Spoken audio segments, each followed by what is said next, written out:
the beautiful Malika Andrews. Hey, Malika. She asked him, "What are your aspirations in terms of the NBA?" Melo said verbatim, "I want to be. I love the game, but I realize that there are a lot of things that are not in my control." I just don't think he has it anymore. Should any team want it. Carmelo Anthony? Blasphemous. Yes,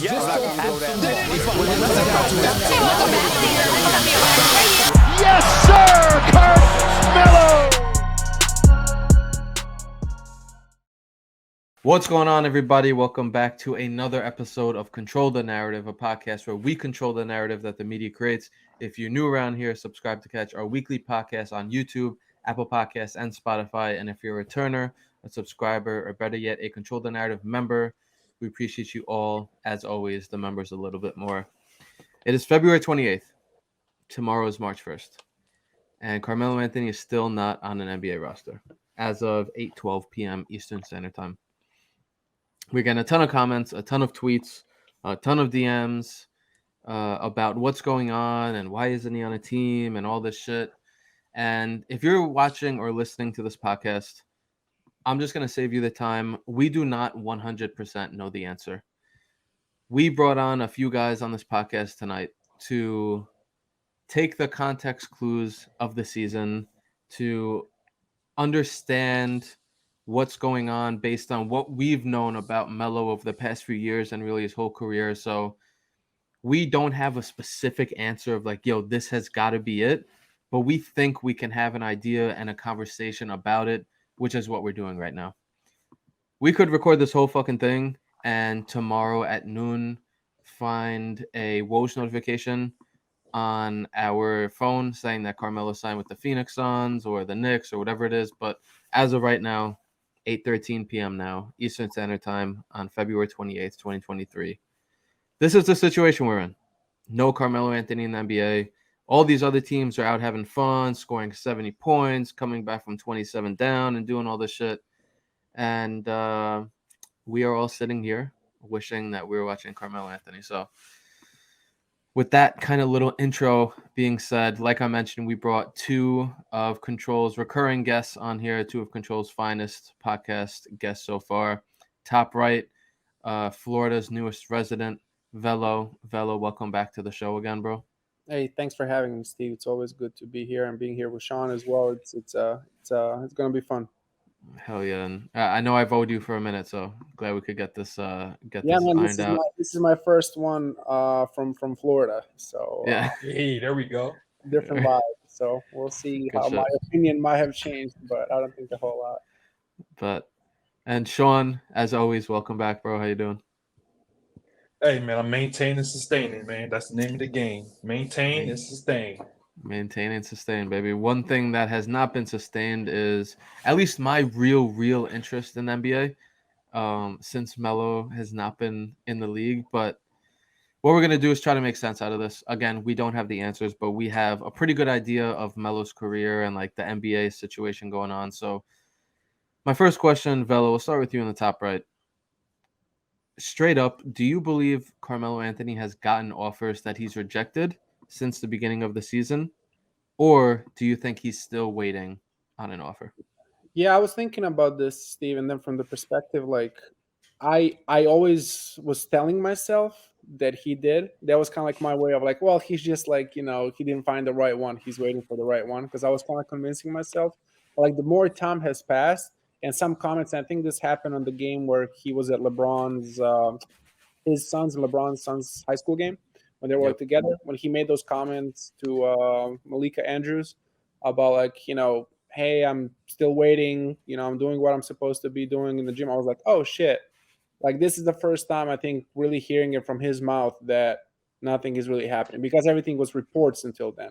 Right. So when that happened, I was like, I had like, oh shit moment. I was like, he did not get any offers. And that changed from that night. I feel like for whatever reason, and we can get into that a little bit later, how good of a year he had, I was really surprised. Or at least, again, I don't know if this is true, but my opinion is that, he did not get any offers and that he didn't have really anything valid on the, on the table. So that's for me. Sean, same opinion or? All right, so let's get a little bit into what you just said about what Melo said. And I actually got it right here in front of me. The beautiful Malika Andrews, hey Malika. She asked what are your aspirations in terms of the NBA? Melo said verbatim, I want to be, I love the game, but I realize that there are a lot of things that are not in my control. So I just sit back, let it play out, and whatever it's going to be, it's going to be. And I accept that. I'm at peace with that. I get to watch my son play, train him, be around him, come to his game. So these are the things for a long time that I've never had the chance to do. So now I can be the father and that man I need to be. So my key point, what I took from that is basically what he said in the beginning. How he loves the game. We know he loves the game. He's in the off season busting his ass still. And most people at that age, they want to retire. They don't want no smoke when it comes with the off season because the off season is just as important as the regular season, because you gotta get your body ready, your mind ready. And it's a lot of work and a lot that goes into that, behind the scenes before we even see him, how, he performs on the big stage when the lights are at its brightest. Um, so I mean, there hasn't been any real reporting from it, just a lot of speculation, a lot of hypotheticals from people and YouTubers and stuff like ourselves. Just a lot of speculations. Woj had a tweet the other day, had a list of free agents. I think one of the names on there were what's his name? Michael what's his name? Michael Mike Muscala. no, not Michael Scala. What's his name? I forgot, but all in all, he did not have Carmelo Anthony's name on there. He had Yeah, it was Wayne, like 15 he had people. Wayne Yeah, Ellington. Wayne Ellington and some others on there. I didn't get that down, but he had a lot of other people names on there besides Melo. So if Woj just not even bringing it up, I'm like, wow, like maybe, and I'm thinking maybe he hasn't gotten an offer. So to answer the question, do I believe has he gotten any offers or rejected any offers? No, I don't think he has gotten anything because somebody that wants to be in the league and still loves the game, you're not going to be too choosy and too picky about, where to go. Now there has been speculations that he wants to just stay on the East Coast to be close to Cayenne. But like I said, we don't know that to be true or not. But like I always said on here, beggars can't be choosers, and I don't think Melo is like a really choosy person at this point. I think if he was to get an offer, he would take it. Um, and someone that loves the game as much as he does, like I said, he isn't going to be, picky and, he's going to take whatever he can get at this point, and it's just like, has he gotten anything? So to answer your question, no, I don't think he's gotten any offers as well. Yeah. That interview that both of you referenced when he was at LeBron's Suns game as well as Cayenne's son when they played against each other, that was for me, like Velo just said it before we started recording, the real like oh shit moment, because the Donovan Mitchell trade lagged on and they were just like the NBA offseason lasted really long last year with KD requesting a trade and so many different things happening. But when we first heard him come out and say the exact quote that Sean just read, and then a month later, he was at another one of his son's games and they asked him the same question and he replied pretty much the same way. Then I was like, fuck, he really hasn't gotten, and I don't want to say he hasn't gotten an offer, but he hasn't gotten a real offer. Maybe it's like a, hey, come sit on our bench and, play a Udonis Haslam role. Maybe, I really have no idea. But for me, when I heard him twice in two different interviews say, I'm working out, I still want to be in the game. When I saw Chris Brickley posting on Instagram saying Carmelo deserves to be on a team and all this stuff, and obviously Melo works out with him a lot, that for me was that kind of switch, like Velo mentioned right before we hopped on here, of he really hasn't gotten an offer. Maybe he was waiting for the Knicks offer. Maybe he was waiting for a Brooklyn offer before they blew things up. Like, I didn't really know what was going on. But after those interviews, I was like, there's no way he'd have an offer on the table if he's out saying publicly, I want to be back in the league. That makes no sense to me. Even if the Pistons had offered him a contract or some shit like that, he wouldn't come out and say, I want to be back in the league and doing all this shit if there was something on the table. So I agree with both of you. I think he hasn't gotten a single offer or like a real offer. I'm going to put it that way. Another thing that I think is really worth mentioning is his son Cayenne. Like Sean, you mentioned it. His son Cayenne, there was a lot of rumors about him wanting to stay home or like near New York to be around him for high school, because last year before he went to the Lakers, that was kind of his promise. And then someone's like, no, go with LeBron, go play for LA, because everybody thought they were going to win a chip. And they didn't win a chip. And he comes back. And his son Cayenne was at Christ the King High School in Queens, and he just transferred out to Lehigh on Long Island. And the reason I'm bringing that up is because I believe that he isn't eligible to play for the rest of the season since he transferred midway through the season, which Correct. means that if Carmelo wanted to, he could go to a Phoenix. He could go to an LA and not miss any of his son's high school basketball games, which is interesting. I haven't heard anybody say that, and I'm like 85% sure that's true. But yeah, I feel like if Phoenix had called him by now, if I don't know about the Lakers, but if a Golden State, if a Phoenix, if a Dallas had called him by now, he'd probably be on an NBA court. I think so too. I think that would happen for sure, and I think he would also be chasing history. He would probably be like eighth all time in scoring. You know, that's like big. Every from top 10, every position down you get, that is like a huge achievement. Getting closer to that top 5, and he had a chance with potentially 2, 3. Like if he still played that, 10 to 14 points a game role for a couple more years, to maybe sneak up into 30,000 plus, and then kind of like he really selected club. So I think it's just really, really unfortunate. But I also don't think if he's like so late in the season, it's much more about just missing your son's high school. I think it's just about like spending time with him, and like I've seen him as much at the games as much as I've seen him like in the gym working with him. So it's all about like actually like spending that time, not just like showing up for games. So I think it's much bigger for him than just that. Fair. And FYI, to your point, Velo, he's 307 points away from Shaq for 8th all time. I know he would already been past that like in first 20-30 games of the season if he was on the squad from the beginning. So it's crazy shit, bro. Like literally, like you guys have both been following for a couple years now, and I never thought that we would be back in this situation. Yeah, I mean, having these same fucking combos, especially great like years in Portland, where people take this for granted, but dude was on the bench, home, sitting for a full year, quote unquote, sitting on a couch while he was actually preparing, getting ready. But obviously, it's different when you're playing the game, than like actually just working out. And he just comes in. What was it, game 15, 16 for Portland, and starts day one. 30 minutes a game, 15 points, 6 boards. Player of the week in the West. Yeah, player of the week, whatever. But like for a year, that's a year of like that type of production that people just like wasted it because of like narratives and because of like stupid fucking politics. So. And guess what? We're approaching that shit again. Yeah, we're there.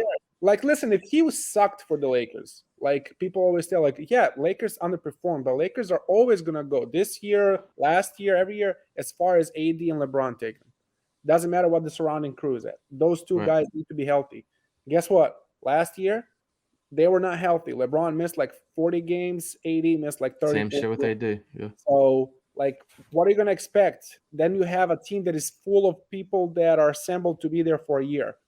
Right? Yeah. So you don't really have a continuity that you can like count on as well too. So they're all playing for contracts for the next contract. Yeah, exactly. And not to mention you had a bunch of bums around them as well. Let's not forget that. How many guys were playing that are not in the league right now, and some of them deserving, some of them not. And now it keeps getting put in that bucket. In my opinion, really. Oh, he couldn't guard a chair. I'm like, dude, like, what games are you watching? Like, are you really like that's your kind of like main point? Like, dude is shooting like almost 40%, 38, 39% from 3. He's giving you like 25 quality minutes with like 13, 14 points a game. And let's be honest, he probably won at least 4 or 5 games during regular season just because of his shooting. I remember especially in the beginning. I remember a game against Charlotte. the game against Memphis, Memphis. the game against Cleveland. I mean, he Hornets. was shooting the lights out. The Hornets. Yep. Melo Hornets, versus Melo. yeah. I remember that one. This And is guess just truly what? some bullshit. And guess what? On top of all that, he averaged a career high in blocks off the bench last year for the Lakers. And I think he had the most productive, effective field goal shooting. I think he was the highest he ever shot from two. Yep. Ever.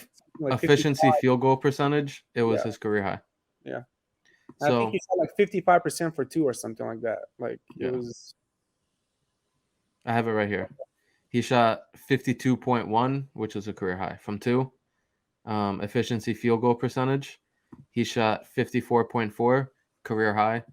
3-point percentage, he shot 37.5, which was not a career high, but still one of his highs. So like, doesn't make sense. Like none of us not a year ago, but last summer thought we'd be sitting here being like, damn, all right, well, Melo didn't play good enough to get another contract. It's crazy. But kind of on this topic, Sean, we'll go to you on the bottom on this one. Yo, sorry to interrupt you if you're watching this on YouTube or listening on Apple Podcasts or Spotify, but just wanted to let you know that we sell merch here at Control the Narrative. We got everything from t-shirts, like I got this Pixel Melo t-shirt right next to me. Then we got this Melo Knicks wrap tee that we sold. This was a bestseller, as you can imagine. We got hoodies, we got new era snapbacks, we got champion beanies. We got a lot of heat on the site for only Melo fans, only those people who control narratives. Shop ControlTheNarrative.com. If you're watching this on YouTube, go ahead to the description. You'll see the link there. If you're listening on Apple Podcasts or Spotify, just type it in, shopControlTheNarrative.com. A bunch of heat. We're always dropping shit. So go check it out. I'm sure you'll find something you like. And now let's get back to the show. One thing I've been thinking about is the adjustments that Carmelo's made to his game late in his career. I'm thinking about, in OKC, going from the first guy in New York to, the third, arguably fourth guy in OKC. I'm talking about him going to the bench in Houston. I'm talking about him spending a year off and, coming back, not primarily, but like the vast majority of time as a spot-up shooter in Portland, and just all these adjustments he's had to make to his career and to his game late in his career. When we look back at it, and right now it's February 28th, it's 8:27 p.m. So like shit could change tomorrow. Shit could change next week, next month, next year, whatever.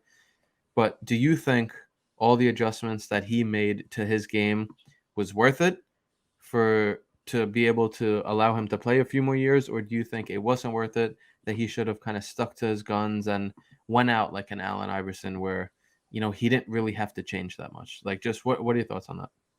So I'm like split down the line with this. On one hand, I'm like, you know what? It's good to, sacrifice, step back. On another hand, I'm like, hell no. Like he should have just went out swinging, honestly. So I looked up the word humility. Humility means a modest or low view of one's own importance, humbleness. Another definition they gave is he needs the humility to accept that their way may be better. So the list of teams you just mentioned, was OKC way better? Being that third wheel, averaging 16 points, 40%, 36% from three, 6 rebounds, 32 minutes per game. Was that worth it? In my estimation, hell no. Because he only stayed there for 1 year, and they didn't really have an offense surrounded for him. They didn't really have nothing for him. Okay, They had no game plan whatsoever for him. Yeah, no game plan. Melo was just out there freestyling. You know what I mean? What about Houston? Oh man, let's not really go into that. 13 points a game, 40% from the field, 32% from three, 6 rebounds. He didn't play that many games, obviously. How many games he played? Like what, 15? 10 games that year. Was it worth it? Hell no, once again. Portland phase. He averaged around 15 points playing for Portland. Both years pretty much. 43%, 40% from three. He was getting around 25, 26 minutes a game. I like that situation. I didn't mind that because like I really felt like Dame and that crew like really had his back. You know what I mean? Like they really wanted him. Yeah, they did. He played his game there. He didn't have a leash on him, you know. And like you mentioned earlier, you know, he was starting when he got there, you know. So in the grand theme of things, was it worth it, you know, for Melo to sacrifice his game? And like I said, I'm split down the middle, you know, because as a player, especially getting older, you know, you want to be able to rely and depend on, you know, the young guns to get it done, to, you know, be them because Melo had that opportunity when he was younger to, you know, be himself fully, you know, and you had other people, other vets that sacrificed their games to play alongside of him, you know, Right. in some cases it worked, you know, look at Marcus Camby. He was old as hell playing with Melo, but you know they played good together and it worked. You know, In New York, right? yeah, in New York, it was working. Or Jason Kidd, or like any older player that had to like that game was kind of diminished, or they weren't in their prime no more. Chauncey Billups, you know what I mean? Like you let the young guns get it. So, like I said, I'm split. Which down way the you middle. leaning, Sean? Because I know you're split down. Which way you leaning? It wasn't worth it. It wasn't. It wasn't. And then, like, not even to mention the Lakers. Like he played good coming off the bench. Like these coaches and everybody that wanted him to do what he needed to do, he's done it. You know, with no complaints, with a smile Yep. on his face. You know, and look where we at now. So hell no, this shit wasn't worth it. This was some bullshit. He should have just stuck to, you know, I'm taking 20 shots a game, and you know, I'm playing 30 minutes a game. I'm not coming off AOP. They got me to come off the bench. Like, no, I'm not coming off the bench. Like, nah, he shouldn't. All right, we went from I'm split down the middle to hell no. It wasn't worth it real quick. So it wasn't. Yep, I'll talk myself out of it that fast. All right, good shit. Velo, what do you think? You agree? For me personally, I agree, but I have to say it was all worth it because I got to see Dame and Melo share the floor for 2 years. Dame That was became somehow along this year. Dame became from my top 5. He's in my top 3 now, or like most favorite players to watch. And just the fact that I watched 2 of 3 best, you know, my favorite players play on the same team for 2 years, and that I have highlights to like, you know, go to. You know, makes me happy. So just because of that fact, I'll say it was worth it. Even though, and maybe you saw my tweet a couple of days ago. The more I'm thinking about this, I did not want Melo to leave the Knicks when he was there. I feel like he should have just waited it out, and maybe it would be shitty, and he would miss a playoff for another year and a half. But eventually, you know, with these changes that they made with management, Knicks would build a team. Maybe not necessarily around him, but he would be one of the pieces that would help them contend. Can you just imagine? I still don't know why he's not on the Knicks. Like Knicks finally found some continuity. Like right now, over the course of last like 20-ish games, feels like they have an identity and a rotation, and everything is working.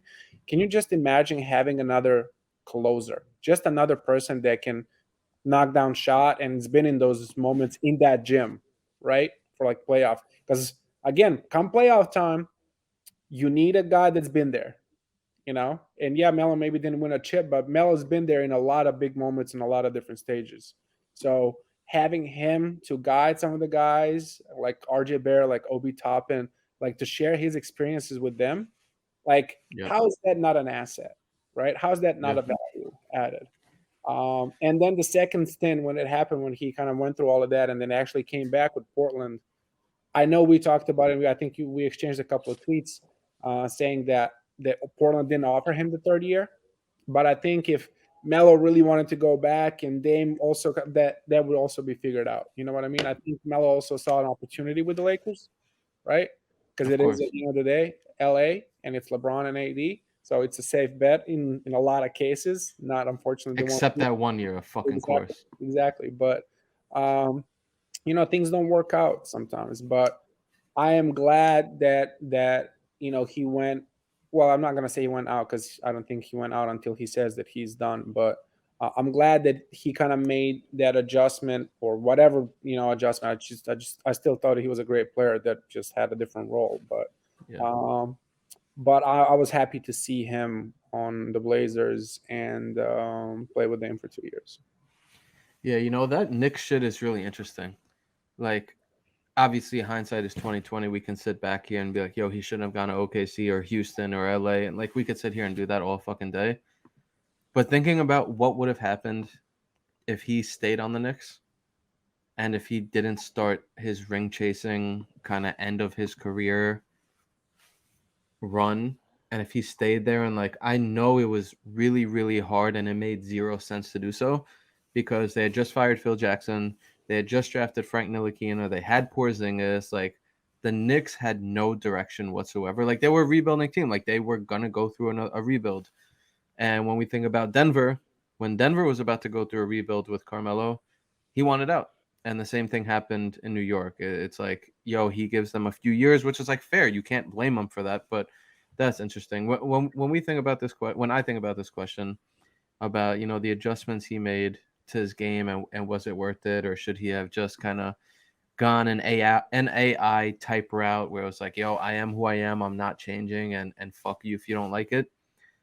The only reason I think it was 150% worth it was because of all the narratives that he controlled with his play once he came back with the Blazers. When he came back with the Blazers, and even when he was in Houston, like, obviously that's when it was kind of the final nail in the coffin, and here we are sitting here again, and it seems like another nail in the coffin. But when he went to Houston and he accepted a bench role, when he went to OKC a year before that, and he accepted the third, fourth option, when he went to Portland and was just like, yo, I'll be primarily a spot-up shooter, and then the next year came off the bench again, and then in LA became off the bench again, and that's when he was really just solely a spot-up shooter. He got very, very, very, very few ISO touches per game, if at all. So when I think about that, being able to point to all those things that I just said in 5 years, in 10 years, in 20, 50 years from now, and be like, yo,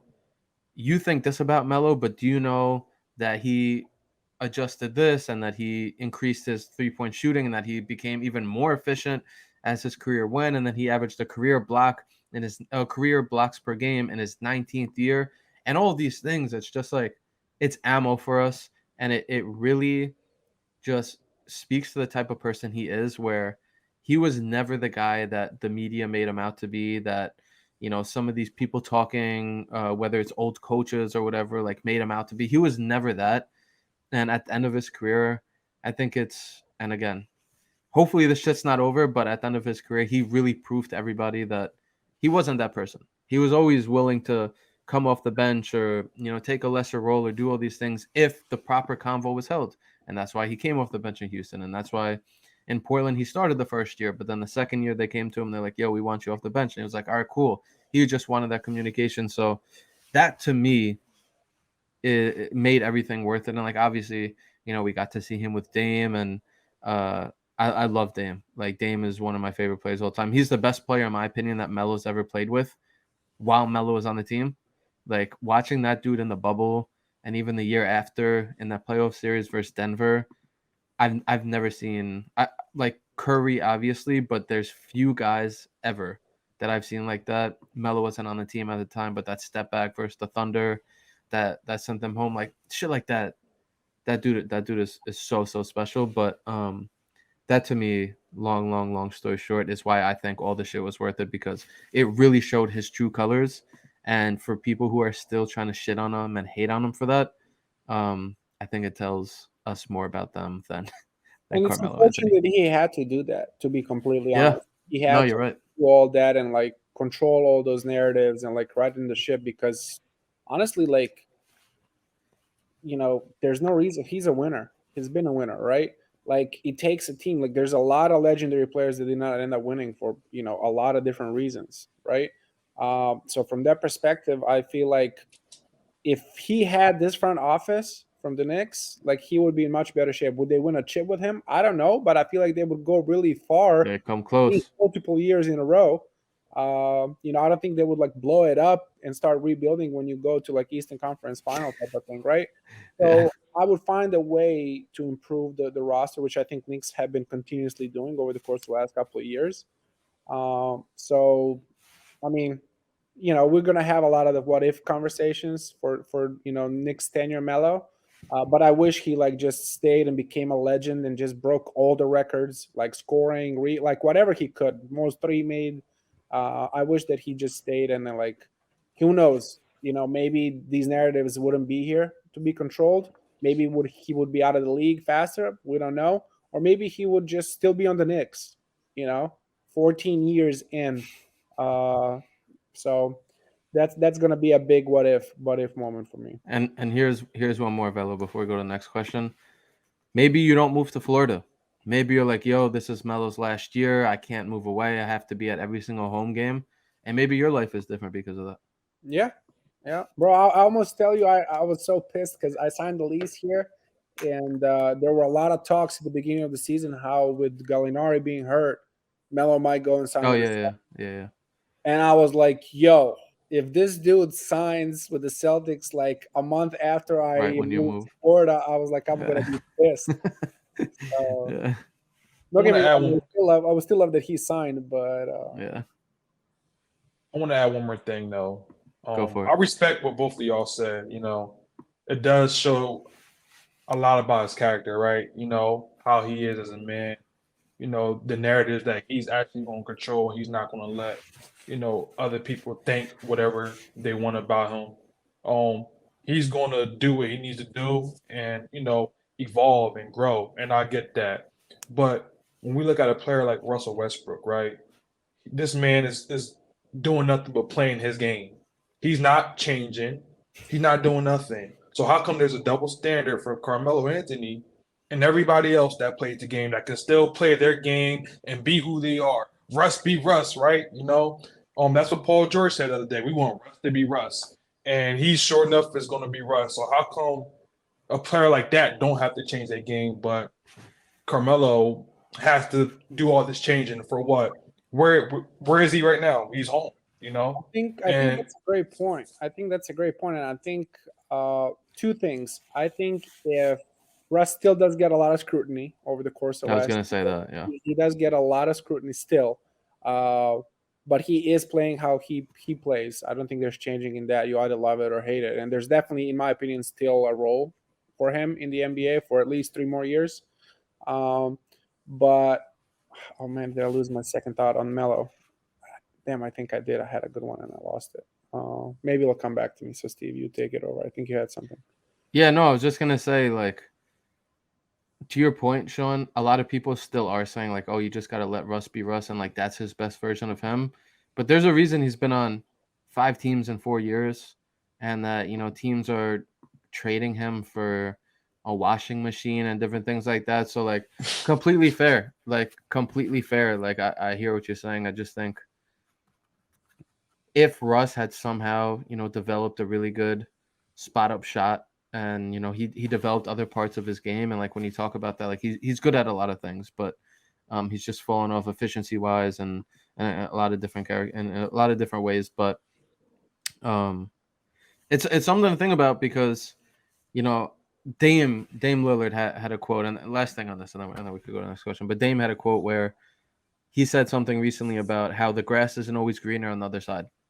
And that you look at Westbrook, and he's been on how many teams and how many years, and everyone's throwing dirt on his name. And I watched a lot of him last year, so and even in OKC, where I was just like, sheesh. So I don't know about that, but I'll tell you guys this: if Melo had a friend with all his brothers in Chris Paul and Wade and LeBron, if he had a friend in Paul George like Russ does, oh my gosh, like. If Melo just had somebody like to vouch for him, like Paul George did for us, I mean that's the latest report that came out that they were not thinking about signing Russ, and then Paul George vouched and said, "Let's do it." And guess what? Melo has 2 close friends in Phoenix. I know. I didn't like what KD. We can maybe talk about that at the end, but are they that close? I did not like what KD said and how he said it when he was asking the question. I know. I feel like that was like a perfect opportunity for him to like say a little bit more. Yeah, fair. Yo, last interruption, I promise. But if you've been listening or watching the podcast for this long, that means you probably fuck with us, which also means you'll probably fuck with all the perks you get from being a Control the Narrative member. We send our members free merch every 3 months, and it's exclusive to our members. We don't also sell this on our site. It's merch only for the members. So, for example, here's one we did. We paid homage to the 2012 Knicks Christmas Day jerseys. Also, all members always get 20% off all of our general drops forever. Like, that's not capped out. That's 20% off every single purchase on our merch website. We give our members free tickets to in-person events. We have a town hall every month. We always try to think about the members first and how we can bring value to those people. So if all this shit sounds interesting to you, go to controlthenarrative.com, click become a member, pick a tier, sign up, and we will see you in the Patreon, man. Excited for this. We have a lot of cool stuff in store for these members moving forward. So go sign up if that sounds interesting to you. And I promise, now we're back to the show for good. Velo, let's go to you on this one. Do you think shit's a wrap? I tweeted about this. I don't think it's a wrap until we hear from him that it's a wrap. And I will stick by that until Melo tell to Waj or Shams, hey, this is it, and we see that tweet or control.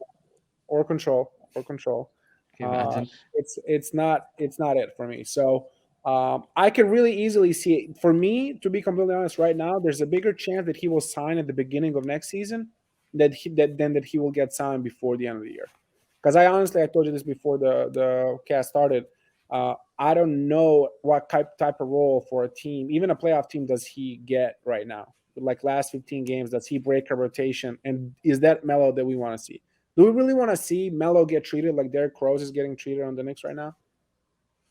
Do we really want to tune in every game and your favorite player is just sitting at the end of the bench and not getting any burn at all? I don't think he would do that unless it's New York. That's what I'm saying. I don't see him doing that. I feel like he already felt like he took a step back by having to prove to the people that he can be a role player. Of course.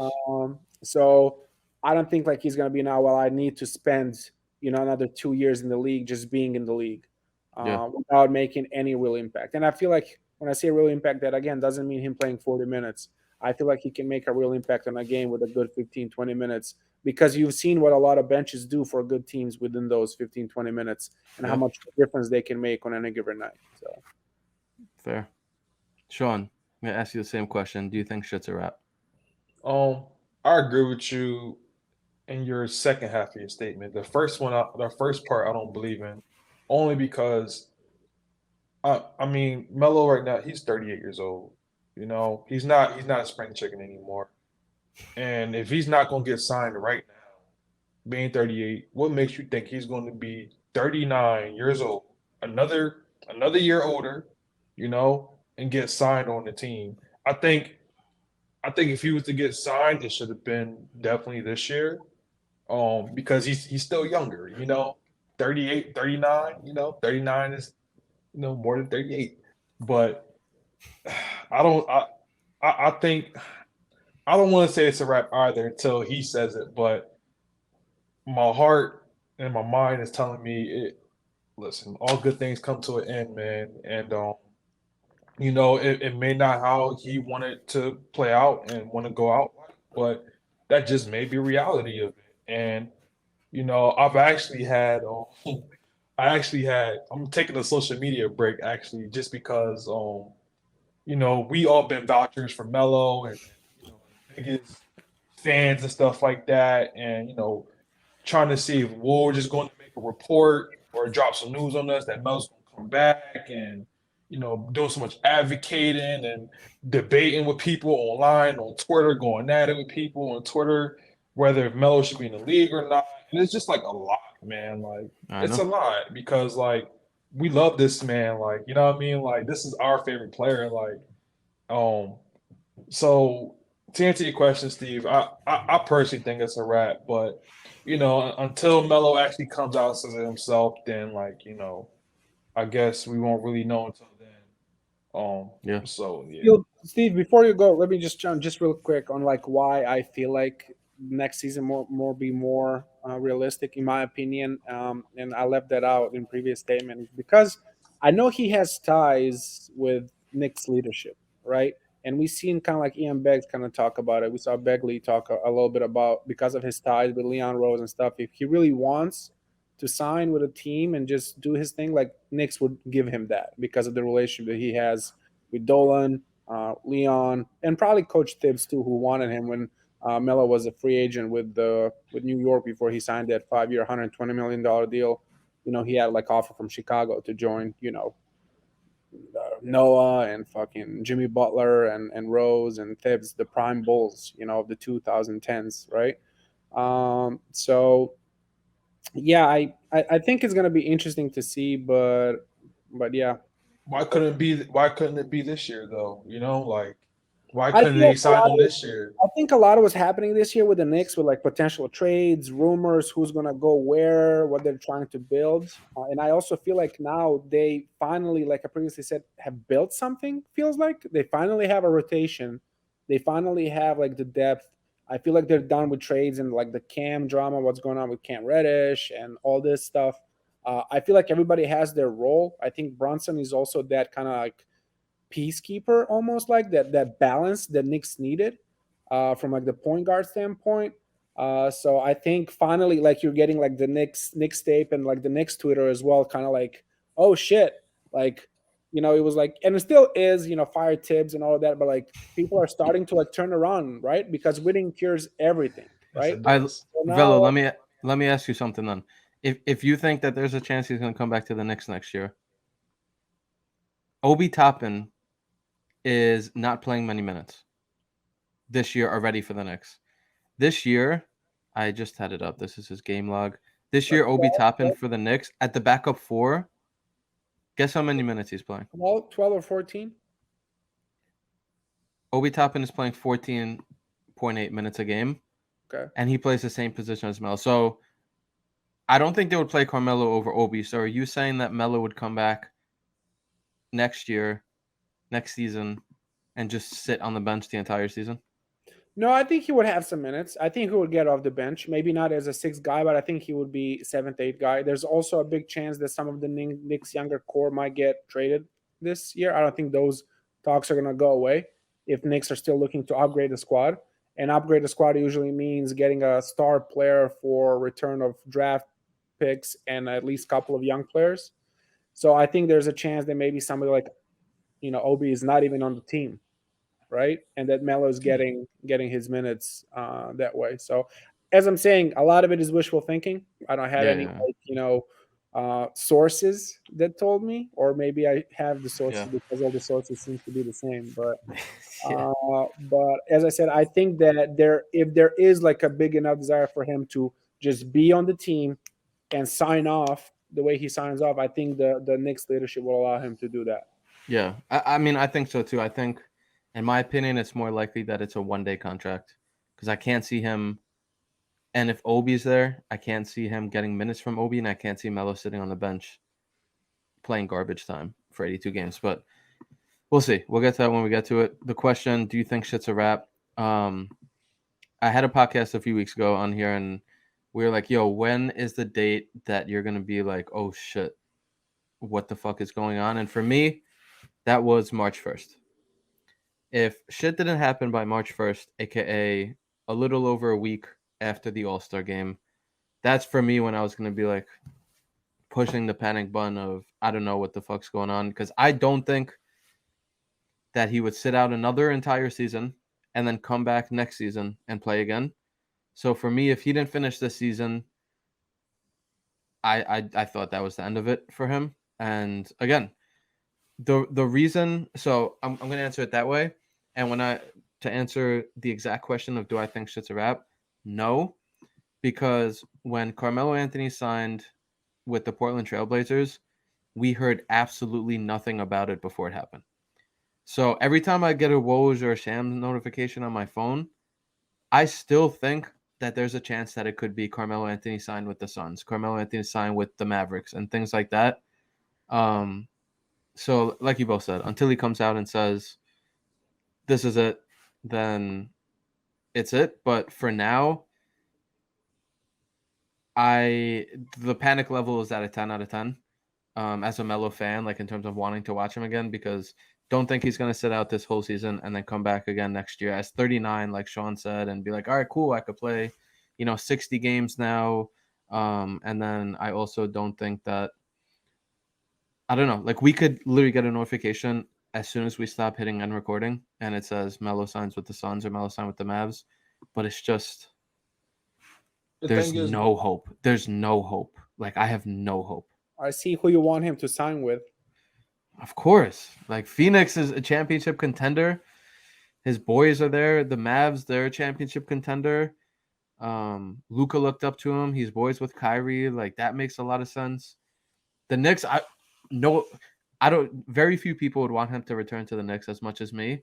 But with Obi there, I don't think he's taking minutes away from Obi, and I don't want to just see him sitting on the end of the bench, like you said, Velo.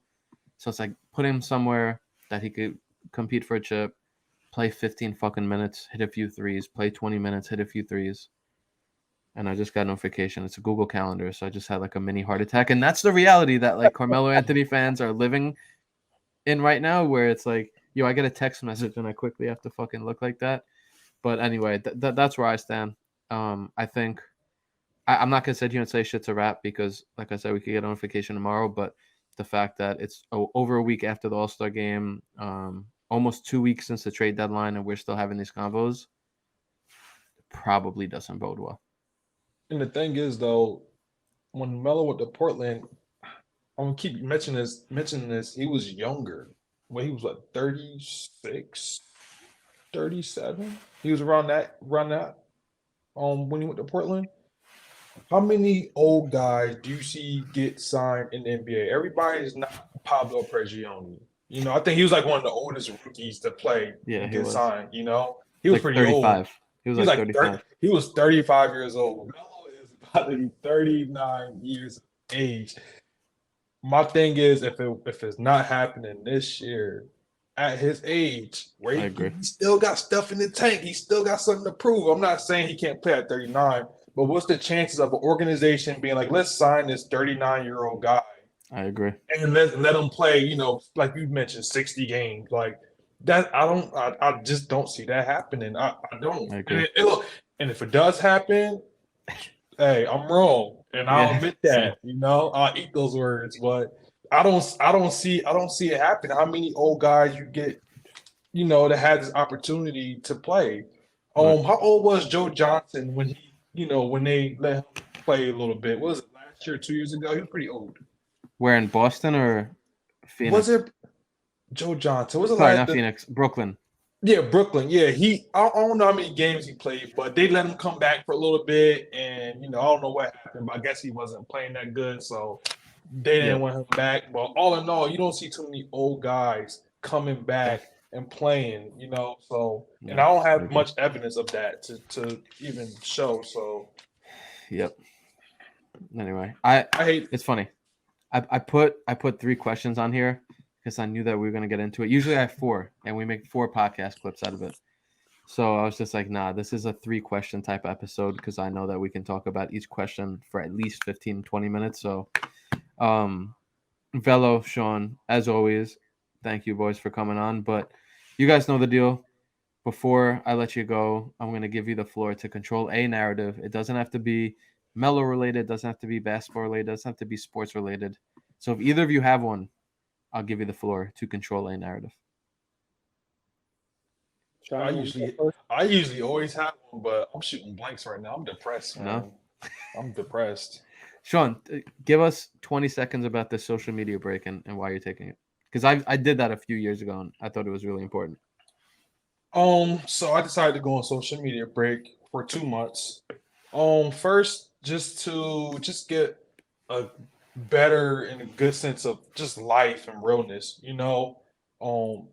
connecting with people in real time, getting, just a break from all like any negativity, just focusing more on myself, just more me time, I think in this time, in these day and age we're living in, like our mental capacity has to be at an all-time high. I think sometimes with social media, it could get real clouded and real jaded with just all the stuff that's going on, Yeah. So It's unlimited content. it's literally is. So I'm just like, I haven't took one in a long time, like very long time. So I'm like, Respect. especially this is the right time now, especially with all this mellow stuff that's not happening. And I'm just tired of seeing so many things online. So I just need to just take a step back, like Respect. Luca, the most step backs in the league right now, just step back away from social media. Just Respect. kumbaya. That's a good narrative. It's like kind of controlling it. Where I did it a few years ago, actually more than that, probably like 5-6 years ago for a month.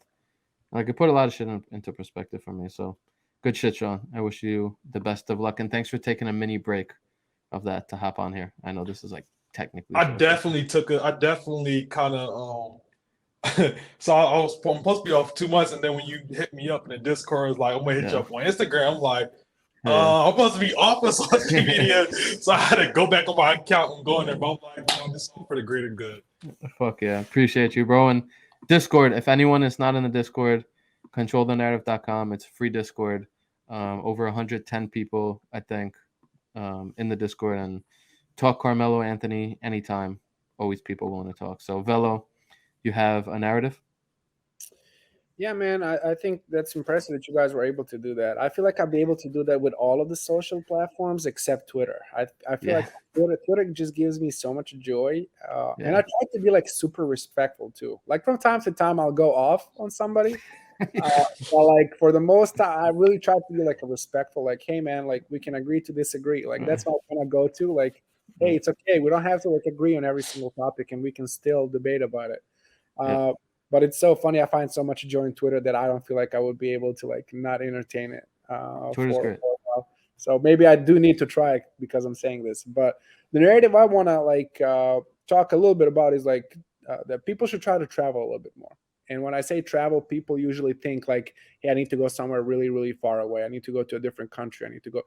If you can, yes, you should go do it. Experience the other parts of the world. See how different cultures, see different, learn about different religions, how people think, how people operate, how like, different countries look like, right?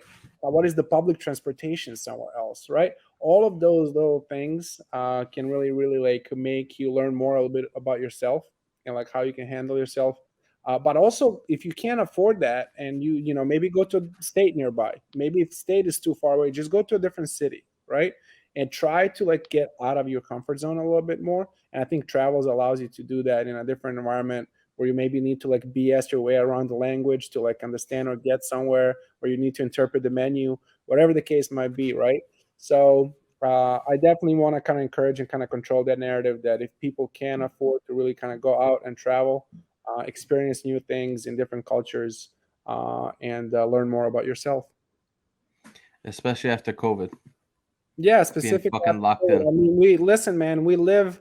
There is something about, I think our generation is gonna start missing the 9 to 5. Like, don't get me wrong, I work from home and the flexibility is fucking amazing, right? Yeah. But for all my extroverts out there, it was a nice way to like get to be around people and talk shit and talk smack and just feed off other people's energy. Like as an extrovert, I sometimes miss that because I'm in front of the screens, with 7-8 different people, and it's much different when you're like surrounded, right, with the energy and the vibe of the people that are right there. So I'm sure introverts are like, hell yeah, fuck that, I don't need to go anywhere. And kudos to you. But all my extroverts out there know that sometimes that going into the office and just like talking to somebody or going somewhere else does definitely help out your mental and your physical. That's a great one. It is. I really love that one. Good shit, fella. Thanks, guys. Good shit, Sean. For real, both of you, I know I tell you guys this shit every fucking time you guys hop on, but appreciate you guys for taking time out. I know I asked you both today to hop on this shit, but always a good one. And we need a promise, Steve. I need you to promise here, right, for all the subscribers, all the people that has the control of the narrative, right? So once we get that notification that you mentioned probably 77 times on this podcast, we need you to promise to the people here that once Melo signs this year with a team, the first podcast that you do will be with me and Sean, so we can talk about it. I'll promise this because there's going to be a lot of people who are fucking hitting me up for that. I am 2,000% gonna go live on Instagram, Okay. and that is gonna be popping the fuck off, and we will bring you guys on to talk about it. Yeah. Awesome. Well, Because I IG won't be Live- on Instagram. Oh fuck, Sean won't. Well, It's right. okay. we'll talk about it because I'll talk for that- Sean too. I'll talk for Sean too. I'll know Sean. Because that, if that shit happens, man, that might be better than the first return. Maybe we'll have to see, kind of like that feeling. But Did We'll do, fucking I see, think you man. did the question- Did you do the question where everybody was and if they can share their memory of Melo when Melo was signed? I've done it in the past. Yeah, Because I remember that shit, bro. Like he was Of Yeah, he course. did. Yeah, he definitely did. course. I'll It was Watching the like Knicks four- it was Mavs like game. 4 years ago, and I remember that shit like it was yesterday because course. my phone never goes off as much as it did that night. It was Of just fucking course. vibrating. It's all my friends, family, like acquaintances. They're like, "Oh shit, Melo." I'm like, "Melo what?" And then I fucking because I didn't have like notifications enabled or anything like yeah, that. me neither. That shit popped up on my phone. All like 7, 8 people that didn't like talk to me in like months. You know, they're like, Melo, Congrats, yeah, and, like memes and stuff. And I was like, hell yeah. this feels good. So Well, guess what? Hopefully, we have another one of those moments soon when Sean gets a call on his landline telephone at his house that says, "Hey, Sean, Carmelo's back in the league. He signed with Phoenix." So we'll see, man. We're crossing our fingers. Like, for everyone who listened or watched this whole podcast, appreciate you. You know, that tells us a lot about like what kind of fucking fan you are, and like a lot of people interested in this, and you know, like we mentioned it a few times, but no one's talking about Carmelo. So, you know, for us to be one of the platforms who is continuing this convo, and again, like obviously it's focused on Melo in the future. It's gonna be focused on other things besides Melo, but obviously Melo as well. Like, I feel proud about that we're one of the few people who are keeping this convo going when everybody either just wrote him off or just like doesn't even want to talk about him or anything. And like, you know, I forgot which one of you, but one of you mentioned the Woj tweet, you know, 15 names or some shit like that, and him not on there. So Disrespectful. yeah, shout out to Jamal Crawford, aka Jake. Yeah, shout out to Jay Crawl.